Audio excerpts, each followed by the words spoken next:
was that you talking? Ace Rossborough Road. Is it you think of somebody like that?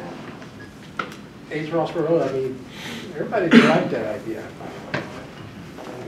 We have some great examples of people on both sides of the aisle, though, that are, either not in the legislature anymore or have never served in the legislature, who I think are very thoughtful people who have great ideas on this.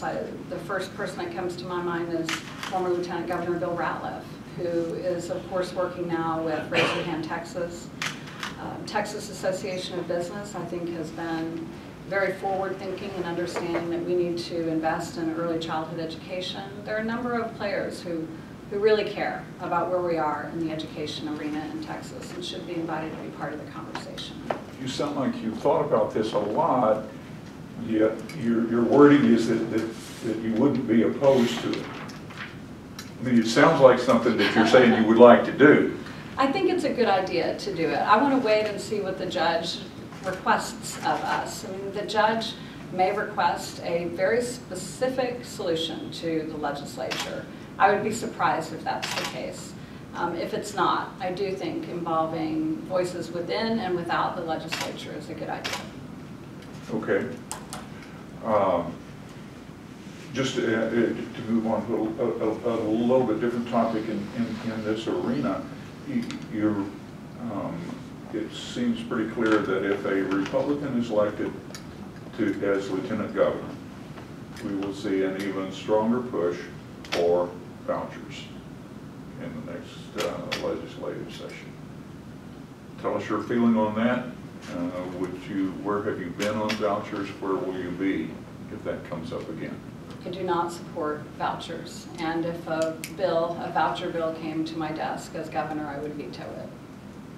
I do not support the idea that we would bleed even more financial resources out of the public school setting and move them into the private or parochial setting.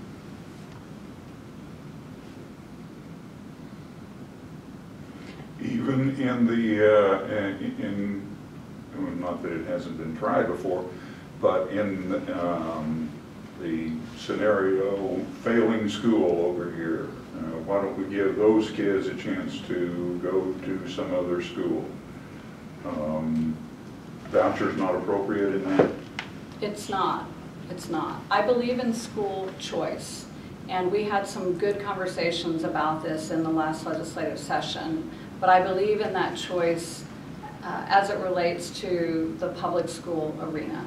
There should be the ability for students to move within the public school arena if they're in a school that's not performing. I don't think any child should be trapped in a poor performing school. And I think we've been very thoughtful as a legislature about how we create better gateways of choice both within a school district and across school district lines.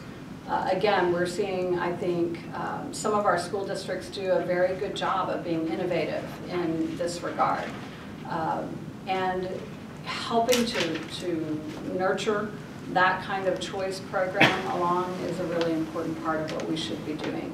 We also considered and empowered even more in this last legislative session the ability for parents to be involved in taking over and closing down a poor performing school and making sure that we replace that poor performance with one that provides a better educational system for their child, as we should.